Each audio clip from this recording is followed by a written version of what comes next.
This basement's for trolls. Recently, I asked if you wanted to see how I designed a Shadowdark Gauntlet, and many of you said yes. Naturally, instead of setting out to create one gauntlet, I created two. But rest assured, I will release the second Shadowdark Gauntlet video as soon as I finish editing it. So this first gauntlet was designed in a sort of Runehammerian style room design. Now, I recommend this gauntlet for any first-time players who have never played a tabletop role-playing game before, primarily because the monsters are much more forgiving. You can easily ramp this up, though, if you're looking for a more traditional Shadowdark experience. And by traditional, I mean high lethality gameplay. Now, I first witnessed D&D terrain utilized in a practical way by watching Runehammer's room design videos. There's just something about the simplicity of it that works really well for me and my table. If you don't have a ton of terrain, that's fine. You can use something like the Professor's Ultimate Dungeon terrain, or just use index cards. But for this video, we're gonna use the terrain because, well, I built a ton of it and I want to use it. So, alrighty then. With that out of the way, let's dive into it. The Tomb of Frost and Flame. So here's gauntlet number 1. This is meant to be, entry level, never played D&D before, just getting into the game for the first time. Maybe you just bought Shadowdark and you're like, cool, I want to play this easier D&D-like RPG. How do we get started? Now, the rules as written for Shadowdark say that you have to start at 1 plus your con at level 0. I discussed this with a couple people in the Shadowdark Discord, and frankly, I feel like I need to stand by the idea of having all of your level 0 characters begin at 4 plus con hit points, because the lowest hit die is for thieves and wizards, and they have a d4. So at best, they would start with 4 plus con. So you can do that if you want to give your players a little easier leg up during this adventure. If you want to be brutal, you can just have them start at 1 plus con like all other level 0s. But this gauntlet was designed with the intent that you would be giving your PCs at least 4 hit points to start. Otherwise, this will be like really challenging. So yeah, here's the entrance section. So like we got our 4 PCs over here. Say your group enters here, they're gonna like check out these 2 doors, maybe they'll go down the center main section. If you're building out your terrain like this, most likely they're gonna wanna go this way. That's my first instinct, at least. But if they do check out either of these doors, it doesn't matter which one's which, but we're gonna call this the fire room, and we're gonna call this one the ice room. Well, flame and frost, respectively. If they try to go to either of these doors, they're going to be locked, and outside of each of them, there will be a torch in a sconce. And if they try to light that with their own torch, nothing happens. But the main draw will be at the end of this hall. There's this big stone door. I know this is like Black Magic Craft style. I just use this door for all important doors in my games. But hopefully your party will, they'll come in here and they'll be like, oh, what's this? What's going on? Why does this door have 2 torches? One is burning red and one of them is burning blue. That's going to be your initial draw for coming into King Eric's tomb, so to speak. You can use any, famous dead person that you'd like in your campaign setting. Also, if I ever refer to cardinal directions, I'm using this little compass. If I say the northern side of the room, I like to just place that. So this is north and the entrance is south. It's just helpful. So your party will have come in from the south, entered north, see the door, and they'll be like, that's weird. In this chamber, I want to hone in that this is a dangerous location, or was once.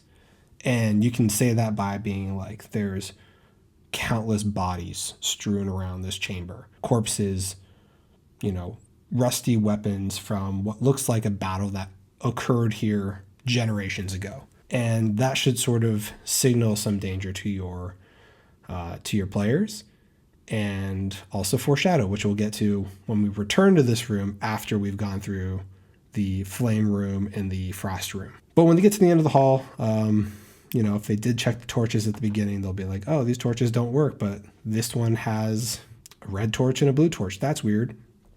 Essentially, to open these doors, you have to light a torch with the red flame, and then light this one to open that door, and then same thing with the frost room with the blue torch. But as soon as they come down here and inspect this door, there are 1d4 sting bats, because, come on, sting bats. So what I would do is roll for that. I rolled a 2. So there would be 2 sting bats that spawn and maybe attack the players. Maybe they don't if the whole group is here. If only one person's here, maybe they, they attack the wizard and harass them. And they're like, "Ah, sting bats, run!" There, you can see it there. And of course, it's really easy to remember morale rolls. So maybe if one sting bat were to die, they only have 4 hit points. You can roll your morale check. And if you roll 3 like me, the sting bats are going to be more interested in self-preservation and fly away and disappear, as opposed to fighting to the death. Sting bats can be pretty freaking strong, so definitely be careful. But 1d4 sting bats, maybe maybe that will kill your party, maybe it won't. I've heard different stories. Also, I like to put the treasure here. You can see the treasure at the end, just to sort of signify to the party, like, look, this is what you're after. That's a good amount of loot there. But we'll talk about what's in the treasure room during the, I guess, part 4 of this little dungeon crawl here. Also, I did want to point out, like, yeah, I have walls here. I made these walls in a older video of mine. Still use them quite a bit. They're like the perfect size for like Frostgrave. I'm kind of torn because I like how the layout looks with the walls, but I also like how it looks without the walls, because then you can see everything a lot easier. You're not doing the whole like leaning over to look inside over the walls, but for the purposes of this dungeon, I think it works pretty well. I forgot to mention another piece. When the players come and inspect this door, this will all be in my notes. This door will have runic inscriptions in it that signal and sort of hint to your players, like, clearly there's a spherical shaped hole to place something like an orb. Think like a Pokeball sized item and put it inside that hole to unlock this tomb, so to speak. And that's their quest. That should be explicitly clear to them as soon as they come to inspect the door. Like maybe the runes show like some, armored person holding what looks to be like an orb of fire, and then in their other hand holding what looks to be like an orb of frost. And both of those are keys to unlock this door. Just make that explicitly clear when they come to the door. So yeah, room 1, entrance. All right, can we see the chamber of flame? The Chamber of Flame. To start, our players will approach this door, and this is that door that has the sconce that is not lit out front. And if they are to light it with the red fire, this door will simply open for them. And the first thing that happens when your players come into this chamber is notice how hot it is and the orange glow of lava everywhere in this entire chamber. Next to this door, there's like a little pool of lava that's like a waterfall that's coming down this way, so people can't just like jump the gap. But that lava is what's filling this room all the way up to the rocky ledges of this chamber.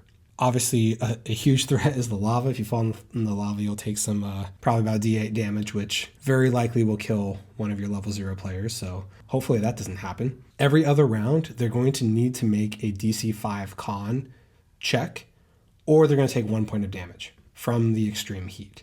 There's not really an exhaustion mechanic in Shadowdark. My little house rules, I've kind of stolen the 1D&D exhaustion mechanics because I think they're kind of cool and made a class about it. Link to that in my Patreon if you want to check that out. But for this gauntlet, if you don't want to use house rules, just have them take 1 point of damage if they fail that DC 5 con check. It's going to take several rounds to get through here. But yeah, so that's our timer, is the con check per round. Our threat is the damage from the lava. And our treat, there are 2 treats here. The first treat is this door, which is locked with a padlock, but anybody who wants to take the time to try to pick this lock will open it up and get access to not only a chalice that grants experience, which is a huge boon to any players who are trying to, really collect that loot. And this skeleton in his ear is actually it's a corpse. It's not going to like attack your players or anything. I just was showing you that there's a body of a skeleton here.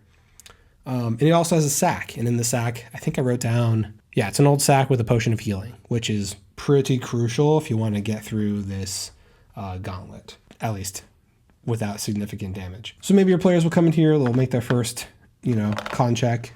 They actually don't need to make a check to jump this gap. I would just say that counts as double movement. So you're really slowing down your players' movement. And remember, they can only move near per round if they're, essentially dashing. So let them jump over that, no problem. Get to here, maybe they'll take a look at this door.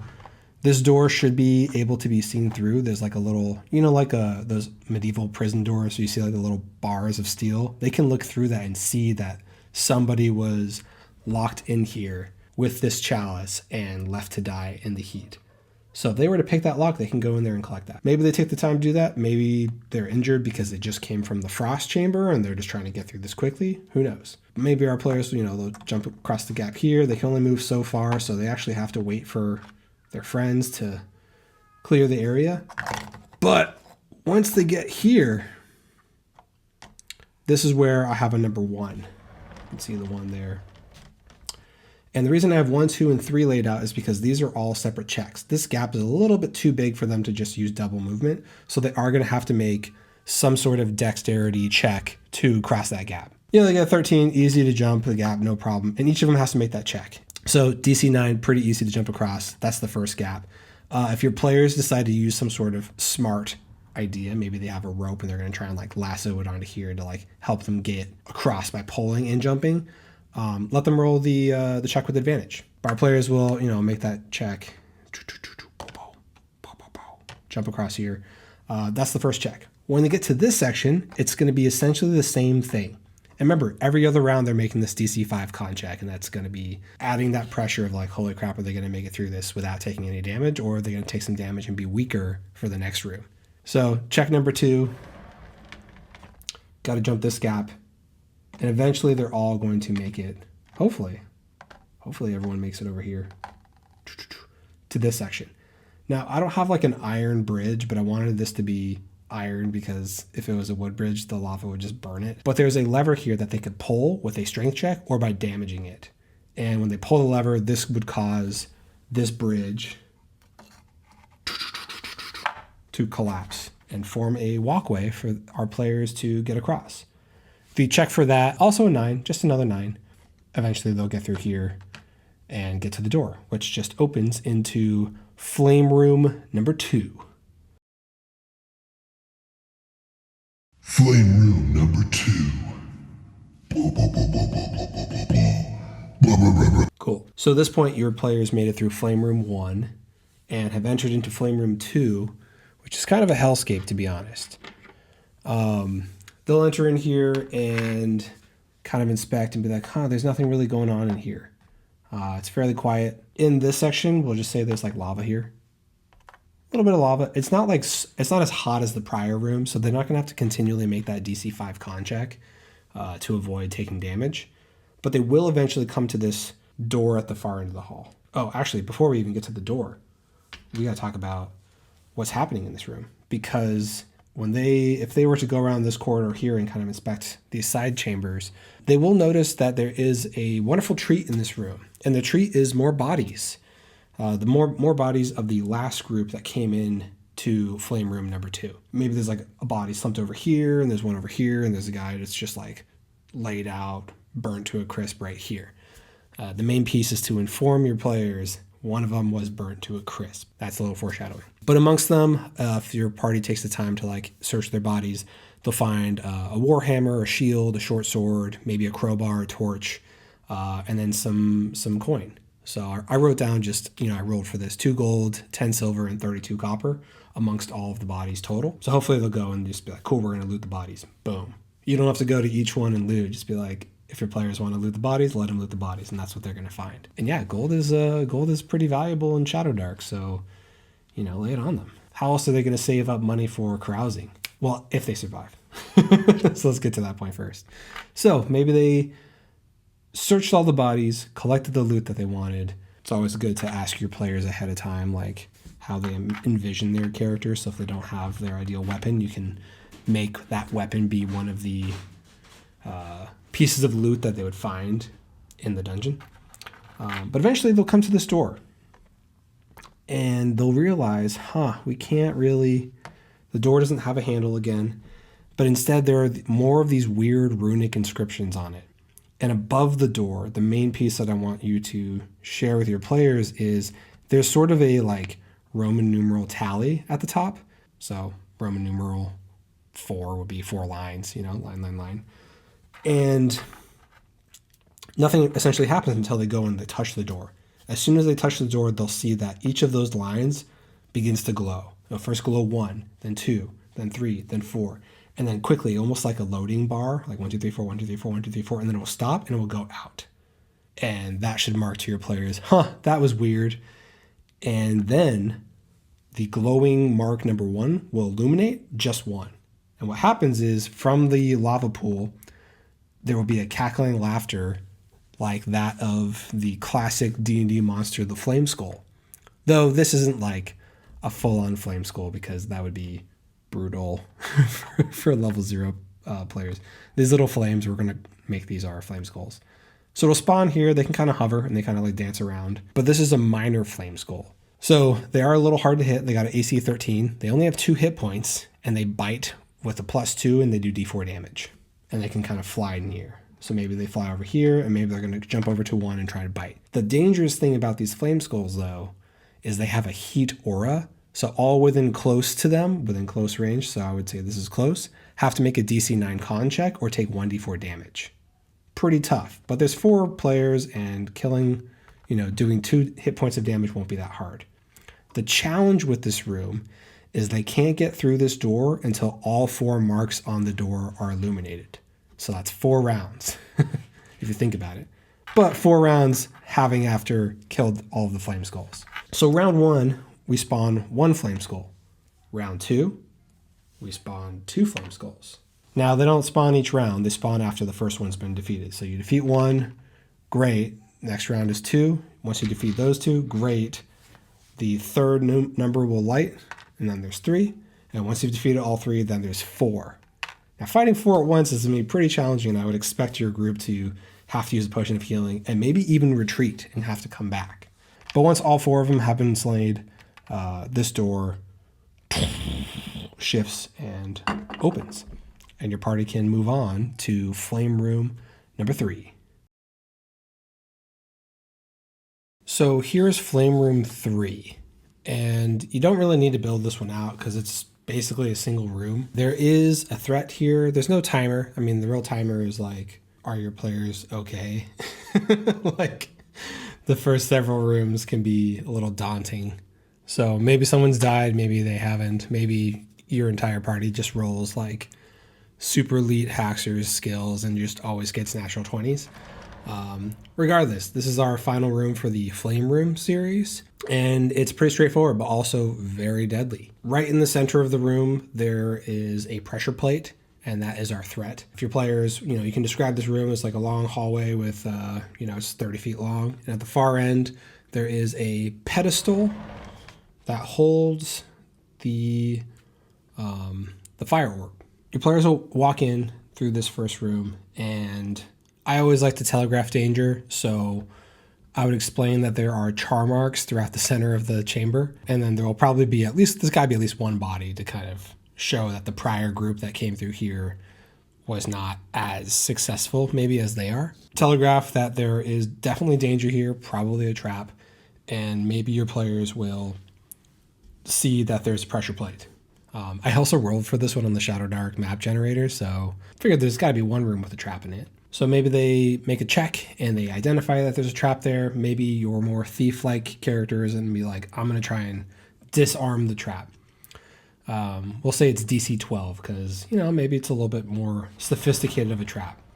If they succeed on disarming it, then they can walk over no problem. If they fail to disarm it, then the trap triggers. And that'll be 2d8 damage, which is more than enough damage to kill everybody who's in the central part of the room. As soon as the flame worm is picked up, there's a wall, a secret door behind it that just collapses, and it's a quick escape back to the first chamber room. So you don't have to go back through all of the other prior rooms. That's sort of like a little Elder Scrolls Skyrim for you. You would go through your dungeon, and then at the very end, there's like a lever you pull that helps you get back to the beginning. That kind of works really well for the Gauntlet. So yeah, that is Flame Room number 3.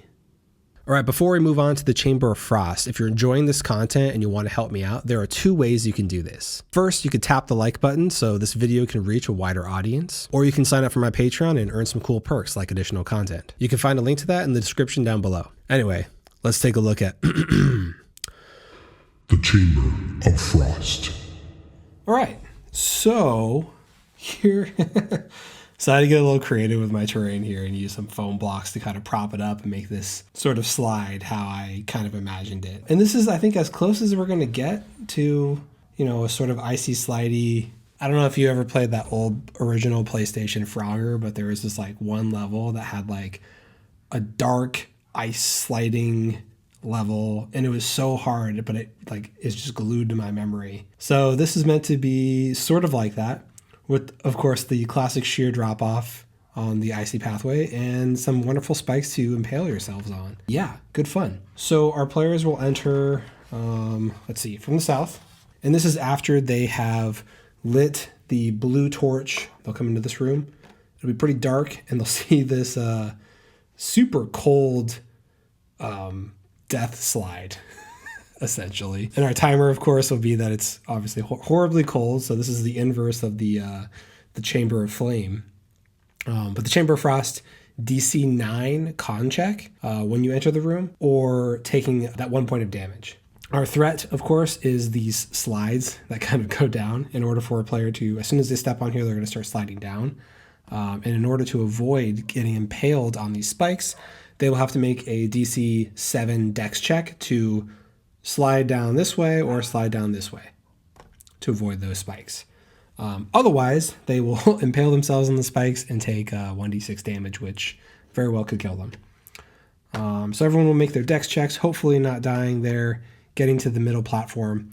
And now they have a choice. They can continue on ahead, or they can be tempted by our treat, which is actually over here on this side. Well, technically there's 2 treats. So the first treat is on these spikes here. There is a former adventurer, as is the theme with this entire gauntlet. Former adventurer who failed their dex check, was impaled on the spikes, and then the prior group just left them for dead. So in this case, this spike here has the body of some sort of caster or wizard that was impaled there. They contain, they have 1 dagger on their person, as well as a potion of healing and a pouch of 4 gold and 12 silver. So a little bit of loot there.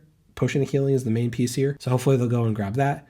And then maybe they'll be tempted to cross this bridge and get this other treasure across the chasm here. That will be a little bit harder. So in order for them to cross this, because it's icy, they'll have to make that same DC 7 dex save to cross. Say they succeed, then they're able to cross all the way, no problem. If they fail the check, what happens is they're going to slide, and they're going to slide off. Now, they're not dead yet. They'll be hanging from the edge of the bridge. Now, this is exciting because you can have your other party members be like, nope, pull yourself up. I'm not going over there. Or maybe they'll go out and try to help them and have to succeed on this check themselves.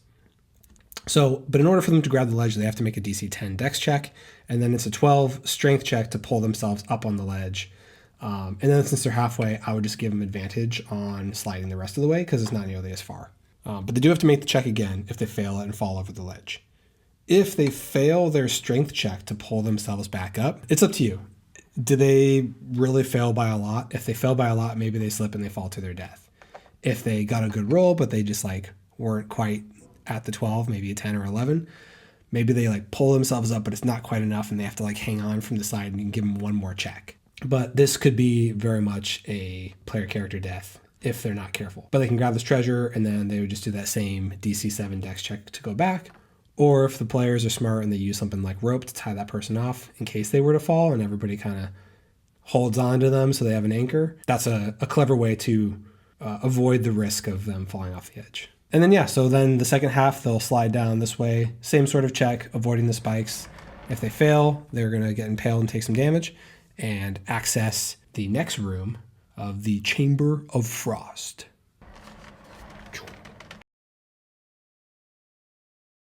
So here is our Frost room number 2. Our threat is scattered throughout this one hallway. There will be these freeze mines. And I'll kind of place these down in random spots along the way. Here we go. And what will end up happening here is if these are stepped on, these freeze mines will explode and deal D4 damage to whoever is close to it. So if, our player's coming through this door and one person steps here, that freeze mine could go off and it would damage both of them. But these two players are a little bit too far away from that mine, so they won't be affected by it. And then that mine will be used up. So it's a pretty straightforward, little path here. There is another body in here. There's another treat of a adventurer who is frozen solid with these like sort of icicle spikes all up their side from one of these frost traps exploding and killing them. So they also have a potion of healing and a coin purse with 12 silver and 18 copper if your players do end up making it this far and wanting to inspect the body, as opposed to trying to go around these freeze mines. And then we have our door at the end of the hallway here. So this one I'm kind of torn on because I like telegraphing danger, but I think it also is really fun to keep all of these mines hidden so your party doesn't really know where the traps are, so to speak. But they would know that this section does have traps. And you don't even have to build this room out. This is another one of those examples of a room that, just like Flame Room 3, where you don't actually have to build it out. Instead, you could just have your players enter and just describe to them. It's a long hallway.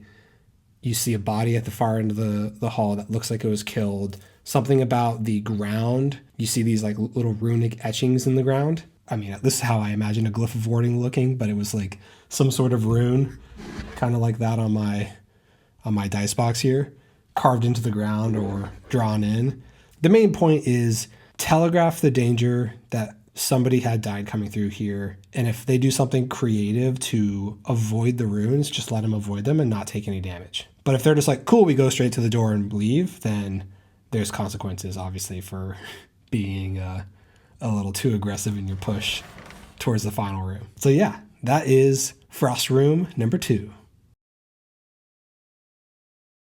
Frost Room 3. This room was meant to sort of mirror Flame Room 2 with the flame skulls, but instead I wanted there to be a large ice-based monster that our player characters have to sort of avoid, because if they were to go head-to-head with this creature at level 0, they're surely going to die. So I'm using this Behir miniature, but we're just going to make it, this is our frost salamander, so to speak. I don't think that's actually a monster in Shadowdark. I just made up some custom stats for it based off of the, I think it was the Frost Wolf or the Dire Wolf in Shadowdark.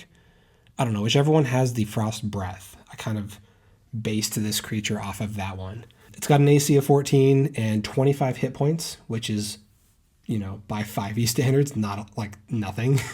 But in Shadowdark, 25 hit points is a lot of hit points.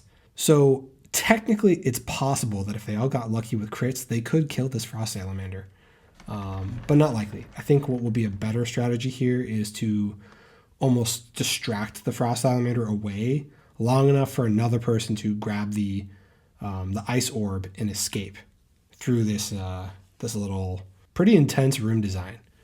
So to begin, let's go over our timer threat treat for this room. First of all, the timer, once again, is horribly cold in here. So they're going to need to make that DC 9 con check. Once again, that's once per room to avoid exhaustion or to avoid that 1 point of damage. And overall, I mean, if they went through the flame rooms first, and they're doing this one last, they might be pretty worn down. Hopefully they've gone through a couple of those potions that I've kind of littered throughout the entire gauntlet.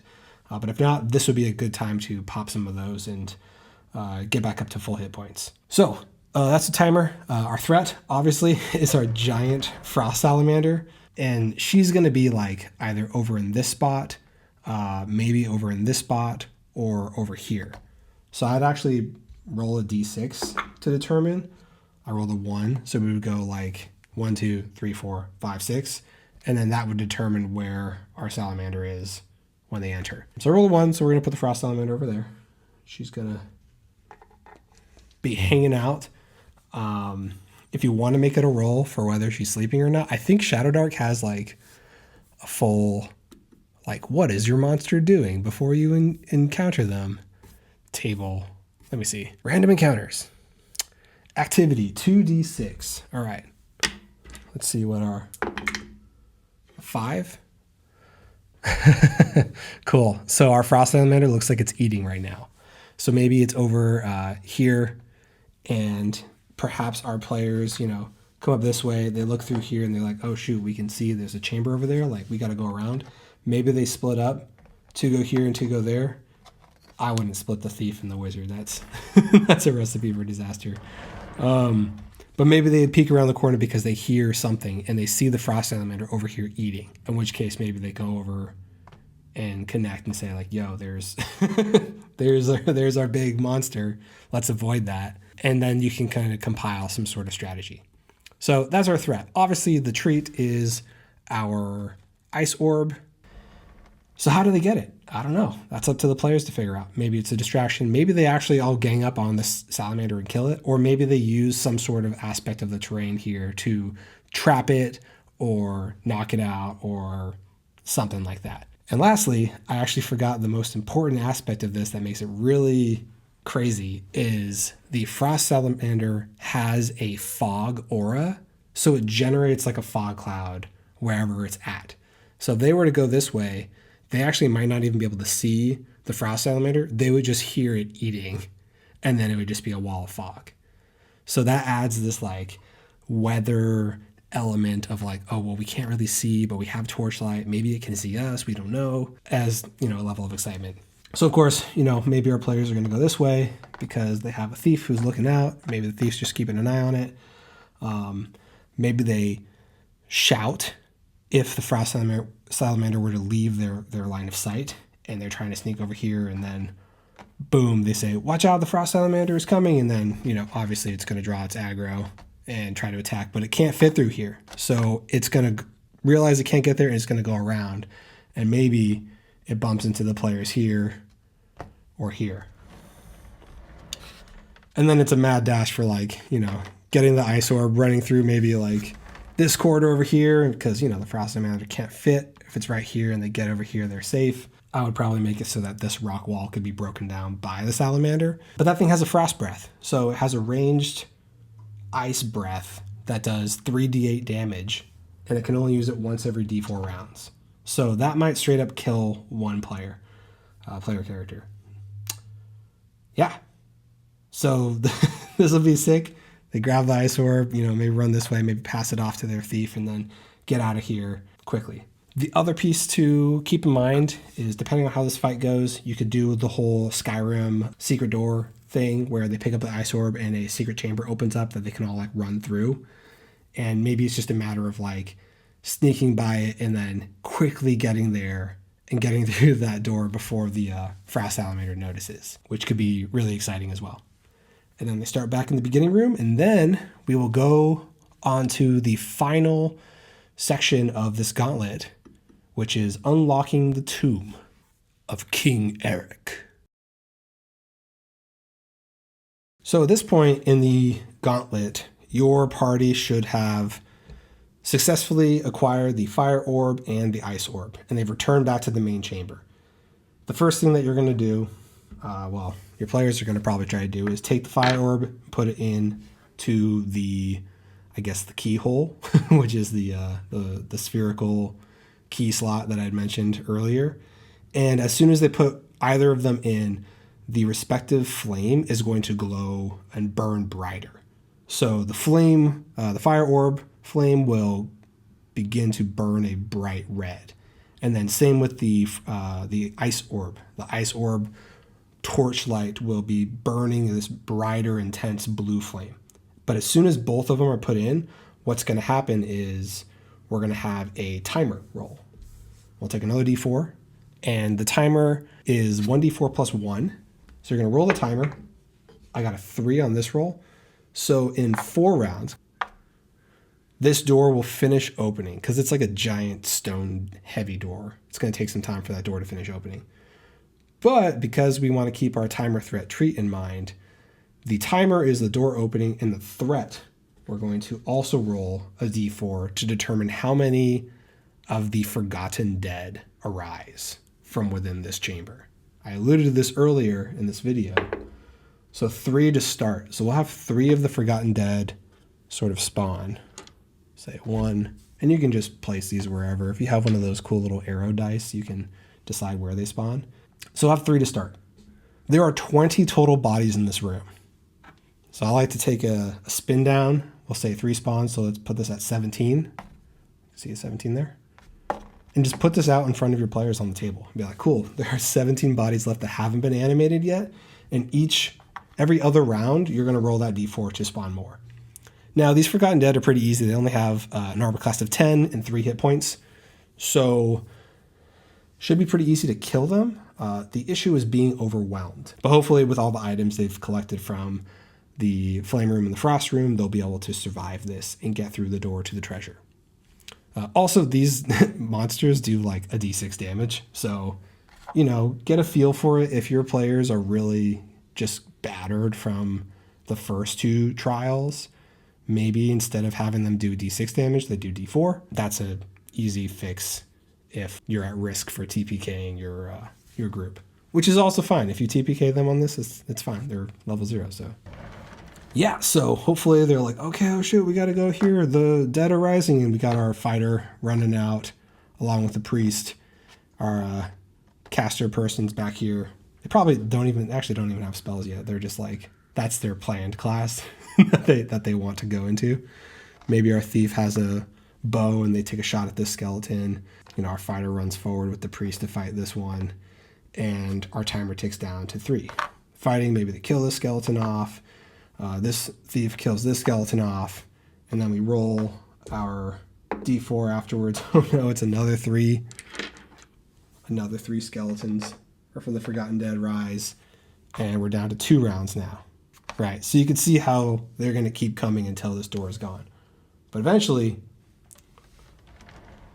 this door will have been removed, and our party can access the treasure on the other side. And that should be like a mad dash. They should be like, maybe questioning like, oh no, our priest went down. Do we go for the treasure? Do we try to get them? Like, put the pressure on, because this is essentially your character's backstory. Like, this is what happened. It could be really cool. So you probably want to know what's in the treasure room, because I would. I listed it in my notes as roll 3 plus the number of players. So in this case, we have 4 players, so it's 4 plus 3. So there's 7 treasure rolls on the level 0 to 3 treasure table. That's like in this pile. I also wanted there to be, a great start, because this is your first time players who've never played D&D before. Give them some good loot, give them, make it worth it. So I'd also roll a d12 per player for the amount of gold. So in this case, it'd be 4d12. That's how much gold they find. And then 1 magic item. And this one I just sort of preset because it was on theme with the style of this dungeon. And that is Eric's Amulet, which basically lets you summon 1d4 flame skulls, or the minor flame skulls, that essentially follow your command. And later on in the game, at level 6, it lets you control the frost salamander. Remember this guy? If you didn't kill it. So if you didn't kill it, great. If you did, bummer. But I don't know if anybody could actually kill that thing at level 0. But it lets you control it. So you can command it and it will fight for you, which is pretty cool. Especially since it has frost breath. That's powerful. And then outside here, the tomb is loud with rushing water because there's a river that flows out into a lake, and hopefully your party will get the hint that there's still 17 or probably less, 14 of these Forgotten Dead spawning. And they should jump in the river and escape out the waterfall in the back. So that's the gauntlet. And then from there, just get your party back to town so you can carouse with all that loot. I know this style of dungeon crawl is not for everyone, but this was really helpful for me when I first got started. If you're hoping for a more Jaquaid style dungeon crawl, which is basically where you have a lot more twists and turns, entrances and exits, that sort of thing, well, you're in luck, because my second Shadowdark Gauntlet video will be more so in that style, utilizing the book's actual random map generator. But let me know in the comments if you plan to give this one a shot. Also, if you'd like to take a look at my notes for this gauntlet, you can find that on my Patreon for free. Link is in the description down below. And that's all I got. So cheers, thanks for watching, and I'll see you next time.